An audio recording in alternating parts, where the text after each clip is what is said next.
નમસ્કાર, પ્રણામ, સ્વાગત છે તમારું અમારી યુટ્યુબ ચેનલ પર. હે તુલસી માતા, જે કોઈ મિત્રો આજના આ વિડીયોને અંત સુધી જોવે અને લાઈક, શેર તેમજ ચેનલને સબસ્ક્રાઇબ કરે, તેના જીવનમાં ક્યારેય કોઈ દુઃખ કે તકલીફ આવવા દેશો નહીં. મિત્રો, તુલસી માતાને ભૂલથી પણ આવી રીતે દીવો ક્યારેય ન કરો, નહીતર તુલસી માતા તમારું ઘર છોડીને ચાલ્યા જશે તો તમે બરબાદ થઈ જશો. અને મિત્રો, તુલસી માતાને હંમેશા દીવો પ્રગટાવતી વખતે આ મંત્રનો જાપ અવશ્ય કરવો જોઈએ. અને મિત્રો, જો આપણે આવું નહીં કરીએ તો તુલસી માતા આપણાથી નારાજ થઈ જશે અને આપણું ઘર છોડીને ચાલ્યા જશે. તો મિત્રો, આપણા આંગણામાં તુલસી માતાને રાખવા જોઈએ. મિત્રો, એક વખત દેવી સત્યભામા ભગવાન કૃષ્ણ પાસે આવ્યા અને પૂછ્યું, હે સ્વામી, મારા મનમાં કેટલાક પ્રશ્નો ઊભા થઈ રહ્યા છે, કૃપા કરીને મને માર્ગદર્શન આપો. પછી ભગવાન કૃષ્ણએ કહ્યું, હે સત્યભામા, તમારો પ્રશ્ન શું છે? કૃપા કરીને મને જણાવો અને હું તમારા પ્રશ્નોના જવાબ આપીને પ્રસન્ન થઈશ. પછી સત્યભામા કહે છે, હે સ્વામી, પહેલો પ્રશ્ન એ છે કે તુલસી પાસે દીવો પ્રગટાવવાનું શું મહત્વ છે અને દરરોજ સાંજે તુલસીની પાસે દીવો કેમ પ્રગટાવવામાં આવે છે? તેનાથી માણસને શું ફળ મળે છે? તુલસી પાસે દીવો પ્રગટાવવાની વિધિ શું છે અને દીવો પ્રગટાવતી વખતે કયા મંત્રનો જાપ કરવો જોઈએ? તમે જરા વિગતવાર માહિતી આપશો. તો ભગવાન કૃષ્ણ કહે છે, હે દેવી, આજે તમે આખા વિશ્વના કલ્યાણની ભાવનાથી એક ખૂબ જ ઉત્તમ પ્રશ્ન પૂછ્યો છે. તો હું તમને આ પ્રશ્નનો જવાબ આપું તે પહેલા હું તમને એક પ્રાચીન કથા કહું છું, જેમાં તમારા બધા પ્રશ્નોના જવાબો મળી જશે. આ વાર્તામાં હું સાંજે તુલસી પાસે દીવો પ્રગટાવીને જે ફળ મળે છે એનું વર્ણન કરીશ. તેથી તમે આ વાર્તાને ધ્યાનથી સાંભળજો. કોઈ પણ વ્યક્તિ આ વાર્તાને ધ્યાનપૂર્વક અને સંપૂર્ણ સાંભળે છે એ વ્યક્તિને 100 વર્ષ સુધી તુલસી પાસે દીવો પ્રગટાવવા જેટલું પુણ્ય મળે છે. પછી દેવી સત્યભામા કહે છે, હે ભગવાન, હું આ વાર્તા સાંભળવા આતુર છું, એટલા માટે તમે મને આ વાર્તા કહી સંભળાવો. અને કહો. ત્યાર પછી ભગવાન શ્રી કૃષ્ણ દેવી સત્યભામાને વાર્તા કહેવાનું શરૂ કરે છે. હે દેવી, પ્રાચીન કાળની વાત છે. દક્ષિણ દિશામાં તુરુંગભદ્ર નામની એક ખૂબ મોટી નદી છે. તે જ નદીના કિનારે હરિહરપુર નામનું એક ખૂબ જ સુંદર નગર હતું. આ જ નગરમાં મનોહર નામનો એક બ્રાહ્મણ રહેતો હતો, જે ઉત્તમ ચારિત્ર્ય ધરાવતો, ધર્મના કાર્ય કરતો અને વેદોના માર્ગ પર ચાલનારો હતો. તેમણે તમામ શાસ્ત્રોનો અભ્યાસ કર્યો હતો. તે બ્રાહ્મણને એક પત્ની હતી, જેને લોકો દુરાચાર કહેતા હતા, કારણ કે તેના કાર્યો ઉપરથી તેનું નામ એવું પડ્યું હતું કે તે હંમેશા તેના પતિનું અપમાન કરતી હતી. તે તેના પતિ માટે અપશબ્દો કહેતી હતી અને પતિને ભયંકર દુઃખ આપતી હતી. તેના પતિ માટે ક્યારેય ભોજન બનાવતી નહોતી. તે ક્યારેય તેના પતિ સાથે સૂતી પણ નહોતી અને તેની સાથે પ્રેમનું વર્તન પણ નહોતું કર્યું. જ્યારે તેના ઘરે મહેમાનો આવતા ત્યારે આ મહિલા તેમને અપમાનિત કરતી અને બગાડી દેતી. અને તે પોતે વાસનાથી ઉન્મત્ત હોવાથી સતત અન્ય વ્યભિચારી સ્ત્રીઓ સાથે ફરતી હતી અને તેનું મન તેના પતિને છોડીને અજાણ્યા પુરુષોથી ભરેલું હતું.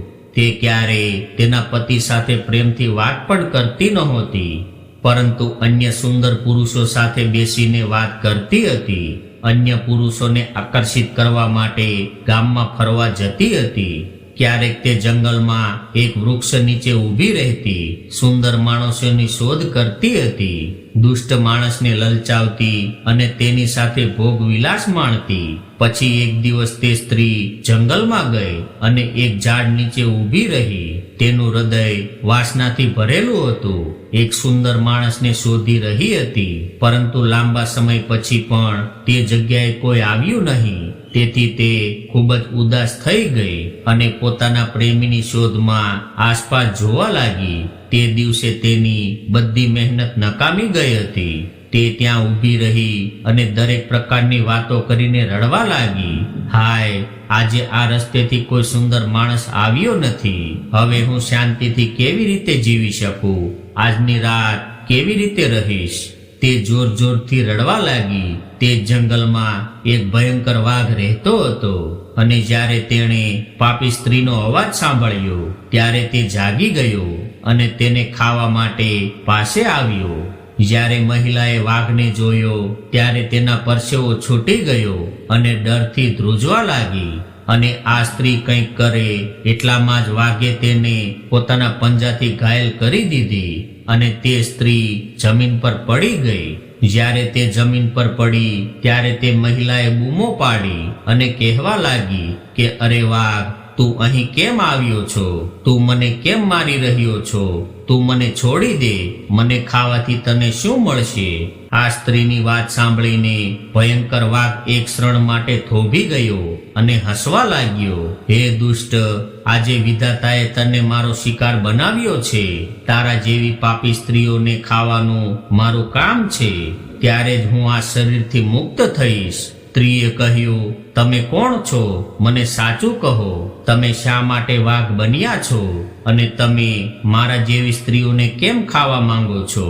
પહેલા મને બધું જણાવો અને પછી જ મારું ભોજન કરજો. પછી વાઘ કહે છે, હે પાપી, હું તને મારા અગાઉના જન્મની વાર્તા કહું છું.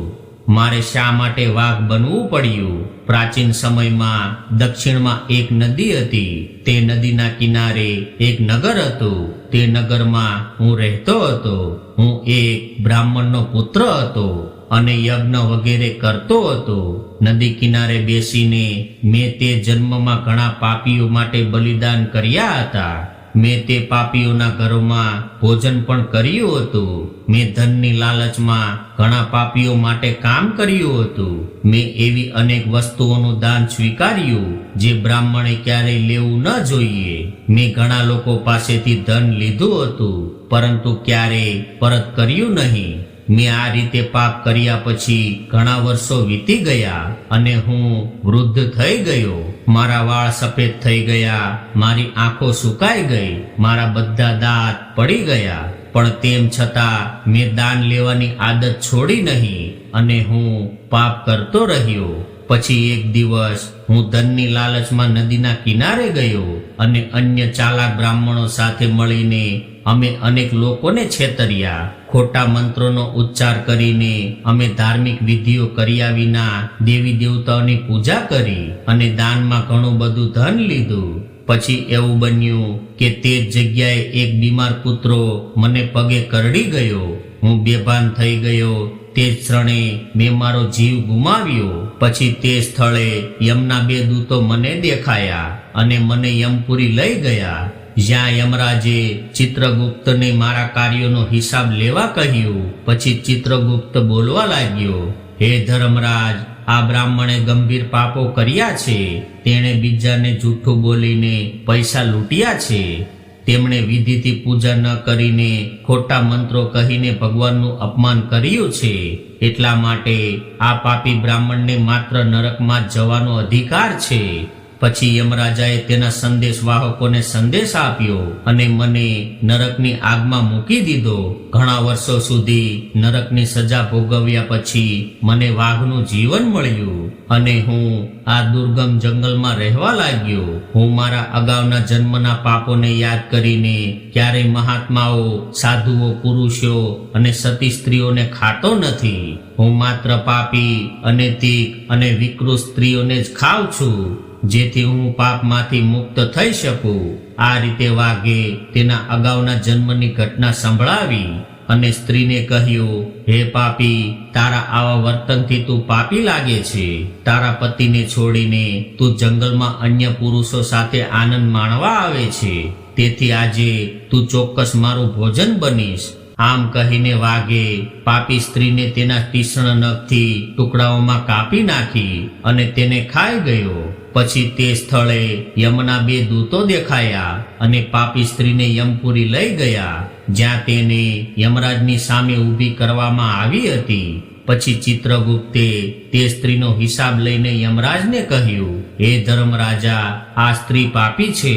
તેણે મહાન પાપો કર્યા છે. તેણે વ્યભિચાર કર્યો છે. તેણે ક્યારે તેના પતિની સેવા કરી નથી. તે તેના પતિને ભૂલી જતી હતી અને અન્ય પુરુષો સાથે આનંદ માણતી હતી. તેણીના પાપો સાંભળીને યમરાજે સ્ત્રીને આગથી ભરેલા ખાડામાં ફેંકવાનો આદેશ આપ્યો. ઘણા વર્ષો સુધી તેને તે ખાડામાં રાખવામાં આવી અને પછી તેને બહાર કાઢીને રોરવ નામના નરકમાં ફેંકી દેવામાં આવી. આ રીતે તેણીને ઘણા વર્ષો સુધી વિવિધ નરકમાં નાખવામાં આવી હતી અને નરકમાં નાખીને સમય જતા મહાપાપી સ્ત્રીને પૃથ્વી પર પાછી મોકલવામાં આવી અને ચુડેલનું રૂપ મળ્યું. ચુડેલના ઘરમાં જન્મ લઈ તેણીએ ફરીથી ઘણા પાપો કરવા લાગી. વ્યભિચાર કરવાનું શરૂ કર્યું અને ઘણા પાપી પુરુષો સાથે ભોગ વિલાસ કરવાનું શરૂ કર્યું. પછી થોડા સમય પછી પાપોને કારણે તેણીને રક્તપિત્તનો ચેપ લાગ્યો અને તે ભયંકર રીતે પીડાવા લાગી. તેના અંગો બળવા લાગ્યા. તેની આંખોમાં દુખાવો થવા લાગ્યો. તે આ પીડા સહન કરીને દિવસ પસાર કરવા લાગી. પછી એક દિવસ તેઓ તીર્થ સ્નાન કરવા માટે અંતપુર ગઈ, જ્યાં તેમણે એક આશ્રમની બહાર રહેવાનું શરૂ કર્યું. તે આશ્રમમાં તુલસીનો છોડ હતો અને ત્યાં અન્ય સ્ત્રીઓ તુલસી પાસે દીવો પ્રગટાવતી જોઈ અને આ જોઈને પાપી સ્ત્રીએ પણ એવું જ કર્યું. તેમણે તુલસીના છોડ પાસે દીવો પ્રગટાવ્યો અને તે જ રાત્રે તેમનું અવસાન થયું અને યમદૂતો આવ્યા અને યમના દૂતોએ પાપી સ્ત્રીને સાંકળમાં લઈને યમપુરીના માર્ગે જતા હતા. એવા સમયમાં ભગવાન વિષ્ણુના બે દૂતો તે સ્થળે દેખાયા અને તેમણે યમદૂતોને રોક્યા અને બોલવા લાગ્યા કે હે યમદૂતો, તમે આ સ્ત્રીને એકલી છોડી દો. તે નરકમાં જવા માટે યોગ્ય નથી. તમે કોના આદેશ પર આ કરી રહ્યા છો? પછી યમના દૂતોએ કહ્યું, હે મંત્રીઓ, યમરાજાના આદેશથી અમે આ પાપી સ્ત્રીને લઈ જઈ રહ્યા છીએ, પણ તમે અમને કેમ રોકી રહ્યા છો? આ સ્ત્રી ખૂબ જ પાપી છે. તેને નરકમાં લઈ જવાનો આદેશ આપવામાં આવ્યો છે. પછી વિષ્ણુના દૂતોએ કહ્યું, હે યમદૂતો, આ સ્ત્રી વિષ્ણુની ભક્ત છે. તે નરકમાં જવા માટે યોગ્ય નથી. તેણે સાંજે તુલસી પાસે દીવો પ્રગટાવ્યો છે, એટલા માટે તેના બધા પાપો નાશ પામ્યા છે. તેથી તે હવે નરકમાં જવા યોગ્ય નથી. હવે તેને સ્વર્ગમાં જવાનો અધિકાર બની ગયો છે. દૂતોની વાત સાંભળીને યમદૂતોએ તે મહિલાને ત્યાં જ છોડી દીધી અને યમલોક પરત ફર્યા. તે ત્યાં ગયો અને યમરાજાને આખી વાર્તા સંભળાવી. પછી ભગવાન વિષ્ણુના દૂતો તે સ્ત્રીને દિવ્ય વિમાનમાં લઈ ગયા અને તેને સ્વર્ગીય નિવાસ સ્થાનમાં લઈ ગયા. ભગવાન કૃષ્ણ કહે છે, હે દેવી સત્યભામા, આ રીતે તુલસી માની પાસે માત્ર એક દીવો પ્રગટાવવાથી માણસના બધા પાપો નાશ પામે છે. જે સ્ત્રી દરરોજ સાંજે તુલસી પાસે દીવો પ્રગટાવે છે તે ભાગ્યશાળી બને છે. તેના પાછલા જીવનના બધા પાપો નાશ પામે છે. તેને સુખ અને સમૃદ્ધિ મળે છે. દરરોજ તુલસી પાસે દીવો પ્રગટાવતી વખતે આ મંત્રનો જાપ અવશ્ય કરવો જોઈએ. શ્રી કૃષ્ણ કહે છે કે અમૃતના હજારો ઘડાઓના સ્નાન કર્યા પછી પણ શ્રી ભગવાનને એટલી તૃપ્તિ મળતી નથી જેટલી તેને મનુષ્ય દ્વારા તુલસીનું એક પાન અર્પણ કરવાથી મળે છે. 10,000 ગાયોના દાનથી પણ માણસને જે ફળ મળે છે તે જ ફળ તુલસીના પાનના દાનથી મળે છે. જે વ્યક્તિ મૃત્યુ સમયે તેના મોંમાં તુલસીના પત્રનું જળ મળે છે તે બધા પાપોથી મુક્તિ મેળવીને શ્રી કૃષ્ણના શરણોમાં જાય છે. મિત્રો, સનાતન હિન્દુ ધર્મમાં તુલસીના છોડનું સૌથી વધુ મહત્વ છે. તેની પૂજા સૌપ્રથમ ભગવાન વિષ્ણુએ કરી હતી. શ્રી કૃષ્ણ કહે છે, વૈકુંઠમાં તુલસીના કારણે જ પવિત્રતા હોય છે. પૃથ્વી પર જ્યાં પણ તુલસીનો છોડ હશે ત્યાં ક્યારેય દુષ્ટતા નહીં રહે અને આવું સ્થાન સૌથી પવિત્ર હશે. એટલા માટે આપણે આપણા ઘરમાં તુલસીનો છોડ રોપવો જોઈએ. તો મિત્રો, આ રીતે ભગવાન શ્રી કૃષ્ણે તુલસીના છોડ પાસે દીવો પ્રગટાવવાનું મહત્વ સમજાવ્યું છે. હું આશા રાખું છું કે તમને આ વિડીયો ગમ્યો હશે તો કોમેન્ટ બોક્સમાં જય શ્રી કૃષ્ણ લખજો અને અમારી ચેનલને સબસ્ક્રાઇબ કરજો. ભગવાન શ્રી કૃષ્ણ આપ સૌના જીવનમાં સુખ સમૃદ્ધિ આપે અને આપ સદા ખુશ રહો. મિત્રો, ફરી મળીશું નવા વિડીયો સાથે. ત્યાં સુધી બધા મિત્રોને જય શ્રી કૃષ્ણ. રાધે રાધે. જય તુલસી માતા.